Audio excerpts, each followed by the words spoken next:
Here we are revising atoms and nucleus chapter from NCERT, extra points from NCERT.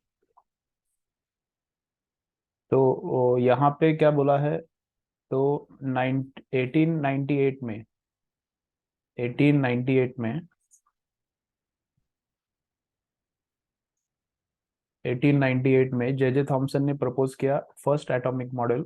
उसका नाम था plum and pudding model. तो उसमें वो क्या बोलता है कि positive charge through out the volume distributed है एंड नेगेटिव चार्ज जो है embedded in it like seeds in watermelon. तो ये plum and pudding model J Thomson ने प्रपोज किया था फर्स्ट टाइम।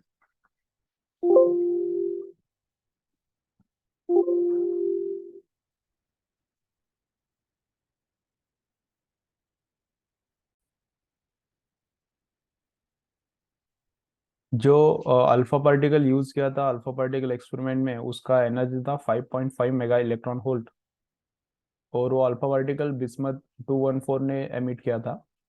और जो गोल्ड फॉइल यूज किया था उसका थिकनेस था 2.1 इंटू 10⁻⁻⁷मीटर। अभी इतना फैक्ट्स कुछ याद रखने का जरूरत नहीं, लेकिन इस पे भी एक आध बार क्वेश्चन आ सकता है।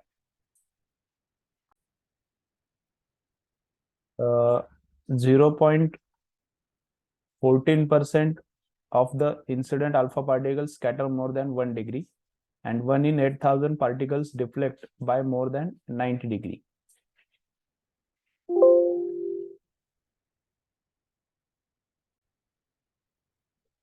स्टोरी की है रुदरफोर्ड ने। क्या है, number of scattered particles and scattering angle.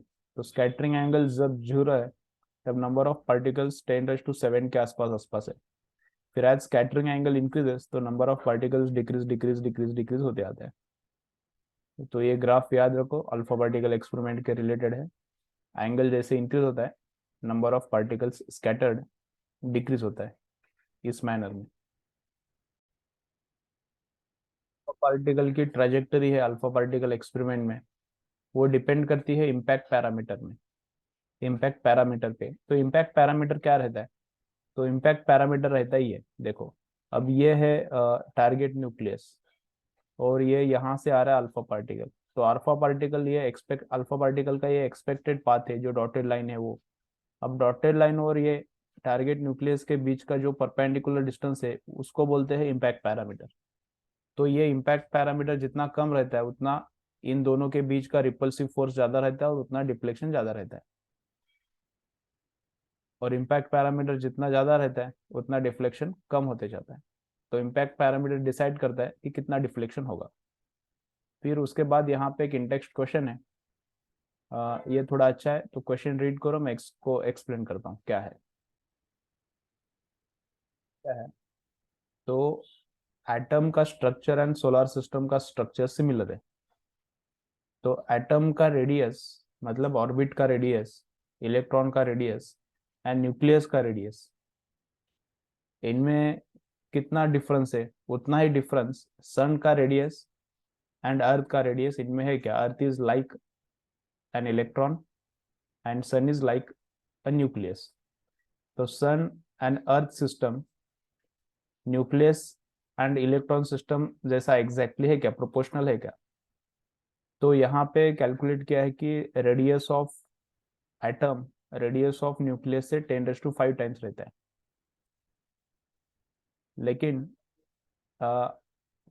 Radius of earth divided radius of earth divided by radius of sun, ये 10⁵ से कम रहता है। तो एटम में जितना स्पेस एम्प्टी है उससे कम स्पेस एम्प्टी है सोलर सिस्टम में। एटम में जितना स्पेस एम्प्टी है, रिलेटिवली फ्रैक्शनल स्पेस जितना एम्प्टी है, उससे कम स्पेस एम्प्टी है सोलर सिस्टम में। तो अर्थ एंड सन के बीच का रेडियस जो है वो कम है कंपेयर टू एटॉमिक स्ट्रक्चर। तो वो यहाँ पे एक्सप्लेन किया है। थोड़ा सा डिफरेंट क्वेश्चन है, इसको रीड करो।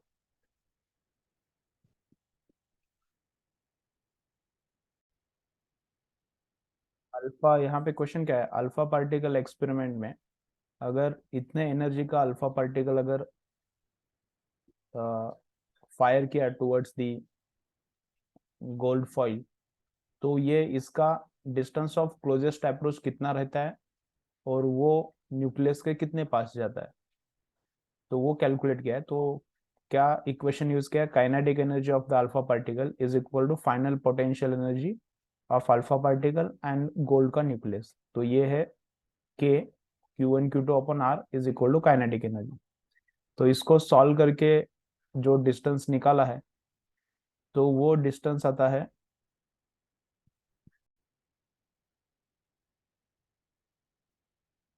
3 × 10⁻⁴ मीटर, मतलब 30 फेम्टोमीटर। तो वो जो अल्फा पार्टिकल है 30 फेम्टोमीटर डिस्टेंस तक, मतलब अल्फा पार्टिकल और गोल्ड फॉइल का बीच का मिनिमम डिस्टेंस होता है 30 फेम्टोमीटर। तो ये इतना ही न्यूक्लियस का साइज है क्या गोल्ड का, तो गोल्ड का न्यूक्लियस का साइज इससे भी कम रहता है 6 फेम्टोमीटर।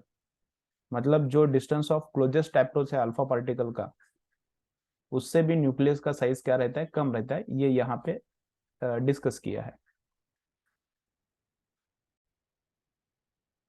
कि एमिशन स्पेक्ट्रम ये फिंगरप्रिंट की तरह होता है।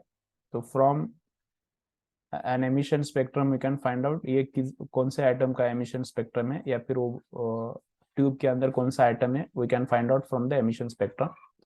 और फिर एब्सॉर्प्शन स्पेक्ट्रम क्या रहता है वो यहाँ पे दिया है। जो भी तुम लोगों को अगर अच्छा लगे रीड करना, करने जैसा लगे, तो उसको पॉज करके रीड करना है। तो इसमें क्या बोला है, as per classical electromagnetic theory, जो रिवॉल्विंग इलेक्ट्रॉन है फर्स्ट ऑर्बिट में, उसका एमिटेड फ्रीक्वेंसी कितना रहेगा वो फाइंड आउट करना है।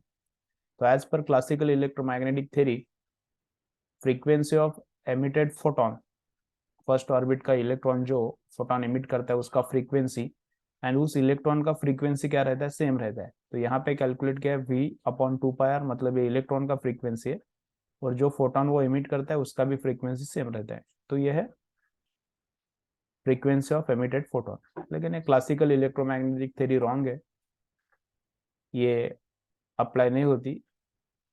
अप्लाई एक्चुअली क्या होता है, तो एक्चुअली अप्लाई होता है बोहर्स थर्ड पॉस्टुलेट। जब इलेक्ट्रॉन हायर ऑर्डर से लोअर ऑर्डर में जंप मारता है, तो जो भी एनर्जी डिफरेंस रहता है वो एमिट होता है। ये एक्चुअली करेक्ट नहीं है, लेकिन यहाँ पे बोला है कि एज पर क्लासिकल निकालो फ्रीक्वेंसी, तो यहाँ पे as per classical frequency calculate किया है। क्वेश्चन में अच्छा है। तो ये क्या बोल रहा है, तो 10 kg का सैटेलाइट है, उसका टाइम पीरियड दिया है, उसका रेडियस ऑफ ऑर्बिट दिया है, तो उसका क्वांटम नंबर फाइंड आउट करना है by comparing it with Bohr second postulate. तो बोहर सेकंड पोस्टुलेट यहाँ पे यूज करना है mvr is equal to NH/2π, और इसमें जो वेलोसिटी है, वेलोसिटी को पुट करना है ये 2πr, मतलब डिस्टेंस अपॉन टाइम पीरियड। तो फिर उसको सॉल्व किया तो क्वांटम नंबर के लिए ये फॉर्मूला आता है। तो 2π पता है, रेडियस ऑफ ऑर्बिट पता है, मास ऑफ सैटेलाइट पता है, टाइम पीरियड पता है, एच पता है, प्लैंक्स कांस्टेंट। तो ये सॉल्व किया तो क्वांटम नंबर आता है 5.3 × 10⁻45। तो ये क्वांटम नंबर बहुत बड़ा आता है। तो ये क्वांटम नंबर इतना आता है n is equal to infinity types आता है। तो यहाँ पे क्या दिया है, note that the quantum number of satellite motion is extremely large. In fact, for such large quantum numbers, the results of quantization conditions tend to those of classical physics। तो मतलब इतना बड़ा नंबर के लिए ऐसा वो जो सेकेंड पोस्टुलेट है बोहर का, वो यहाँ पे ट्रू नहीं है। सेकेंड पोस्टुलेट क्या बोलता है, electron is stable in particular orbits only, जहाँ पे उसका angular momentum integral multiple of h/2π है। लेकिन ऐसा यहाँ पे नहीं रहता सैटेलाइट के केस में। ये n इतना बड़ा है, n ऑलमोस्ट इन्फिनिटी है, तो सैटेलाइट कोई भी ऑर्बिट में स्टेबल रहता है। सैटेलाइट कोई भी ऑर्बिट में स्टेबल रहता है, क्योंकि उसका n कितना है, ऑलमोस्ट इन्फिनिटी है। मतलब इतने बड़े नंबर के लिए वो क्लासिकल थ्योरी काम करता है, क्वांटाइजेशन का थ्योरी काम नहीं करता। और अगर n छोटा है, 1 है, 2 है, 3 है, 4 है, 10 है, तो ओनली पर्टिकुलर ऑर्बिट्स में वो सैटेलाइट या फिर इलेक्ट्रॉन सेटिस्फाई करता है। तो क्वांटाइजेशन अप्लाई होता है एटम के लिए, क्वांटाइजेशन सैटेलाइट के लिए अप्लाई नहीं होता, वो यहाँ पे बोला है। The existence of discrete energy levels in atoms was directly verified by verified by James Franck and Gustav Hertz in 1940। तो वो कैसे फाइंड आउट किया, तो उसका यहाँ पे थोड़ा एक्सप्लेनेशन दिया है, थोड़ा सा डिफरेंट है, इसको रीड करो। तो मर्क्यूरी वेपर्स में से पास किया इलेक्ट्रॉन्स को और फिर वो डिटेक्शन हुआ, तो ये हुआ 1914 में। न्यूक्लियर, तो न्यूक्लियर में क्या क्या एक्स्ट्रा पॉइंट्स है एनसीईआरटी में, उसको अभी देखेंगे। Accurate measurement of atomic masses is carried out with a mass spectrometer.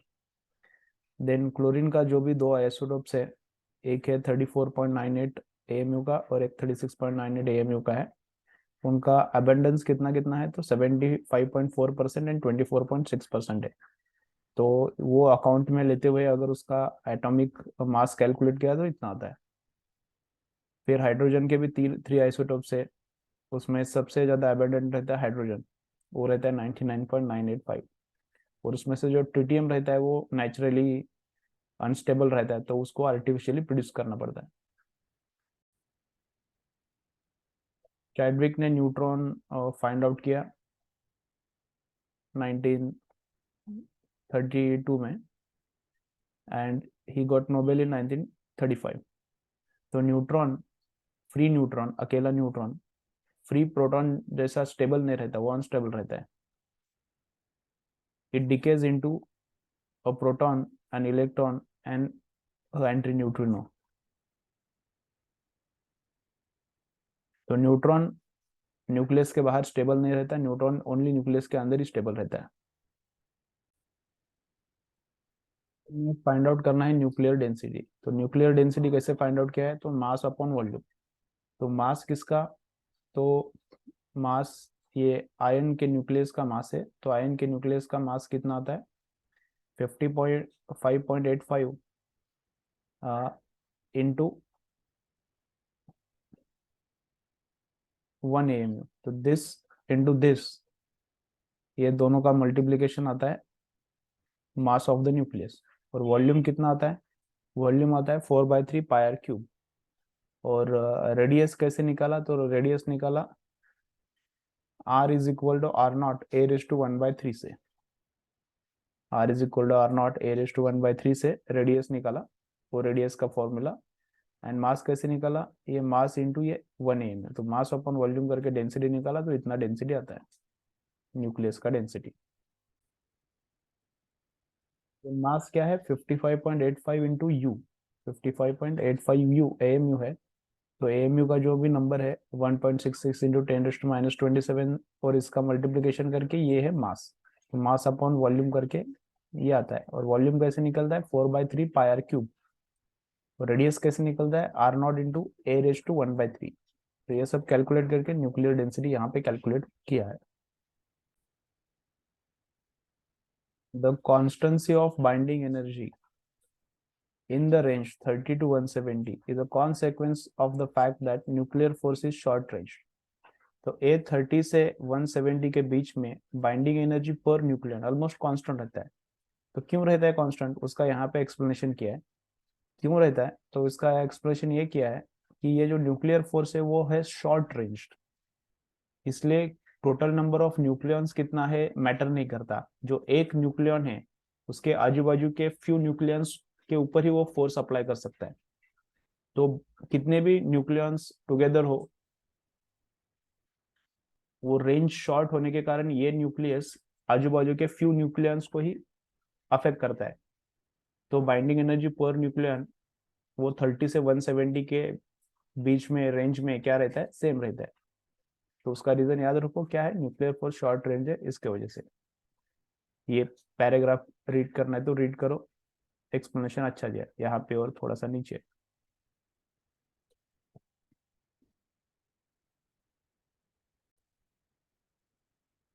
दो न्यूक्लियंस के बीच का डिस्टेंस वर्सेस उन दोनों का पोटेंशियल एनर्जी का ग्राफ है। तो पहले पोटेंशियल एनर्जी शार्पली ड्रॉप होता है R0 तक, और R0 के बाद में पोटेंशियल एनर्जी क्या होता है, इंक्रीज। तो यहाँ पे जो फोर्स है R0 के बाद में, फोर्स है attractive force between two nucleons. यहाँ पे फोर्स है रिपल्सिव बिटवीन टू न्यूक्लियंस, और यहाँ पे R0 पे फोर्स रहता है 0 बिटवीन टू न्यूक्लियंस। तो ये ग्राफ याद रखो, और आर नॉट का वैल्यू कितना रहता है, 0.8 फेम्टोमीटर के आसपास रहता है, 1 से थोड़ा सा कम रहता है। Note that while a free neutron decays to proton, the decay of proton to neutron is possible only inside the nucleus, since proton has smaller mass than neutron. इसको याद रखो।